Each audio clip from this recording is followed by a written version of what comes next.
Detik-detik Smart Air ditembaki. 2 awak pesawat tewas. Cek 13 penumpang.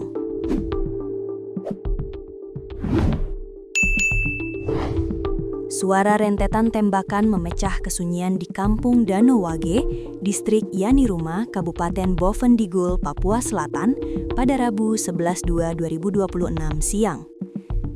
Sebuah pesawat jenis Cessna milik PT Smart Air Aviation dengan nomor registrasi PK-SNR menjadi sasaran serangan kelompok bersenjata sesaat setelah mendarat. Insiden berdarah ini mengakibatkan pilot dan kopilot pesawat tersebut meninggal dunia di lokasi kejadian.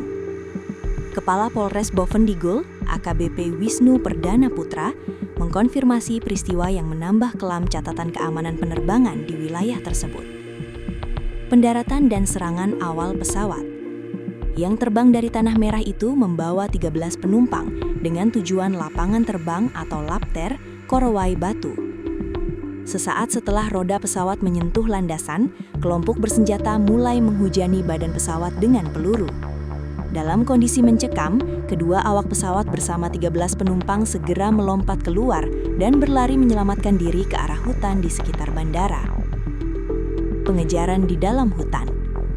Berbeda dengan para penumpang yang merupakan warga lokal, kelompok penyerang justru memburu pilot dan kopilot yang masuk ke dalam hutan. Para pelaku dilaporkan melakukan penyisiran hingga akhirnya menemukan posisi kedua awak pesawat tersebut. Temuan jenazah. Setelah dilakukan pencarian, polisi menerima informasi bahwa kedua awak pesawat telah kehilangan nyawa. Pilot dan kopilot dikejar oleh para pelaku, kemudian dibawa kembali dari dalam hutan ke lapangan terbang dan dieksekusi di sana, ujar Wisnu saat dikonfirmasi Rabu siang.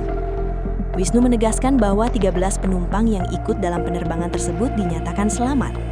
Sementara para penumpang kondisi aman karena mereka warga setempat, ungkapnya. Dugaan kuat muncul bahwa serangan ini memang ditujukan secara spesifik kepada awak kabin atau kru.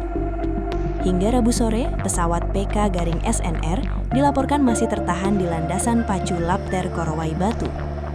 Kondisi kerusakan fisik pesawat akibat terjangan peluru belum dapat dipastikan secara mendalam karena kendala akses keamanan. Harapan kami tidak ada tindakan lebih lanjut terhadap pesawat tersebut. Saat ini, koordinasi terus dilakukan untuk langkah penanganan selanjutnya, kata Wisnu. Tragedi ini menjadi tamparan keras bagi konektivitas wilayah pedalaman Papua Selatan. Gangguan keamanan terhadap penerbangan perintis tak hanya mengancam nyawa awak pesawat, tetapi juga memutus urat nadi logistik warga yang bergantung sepenuhnya pada transportasi udara.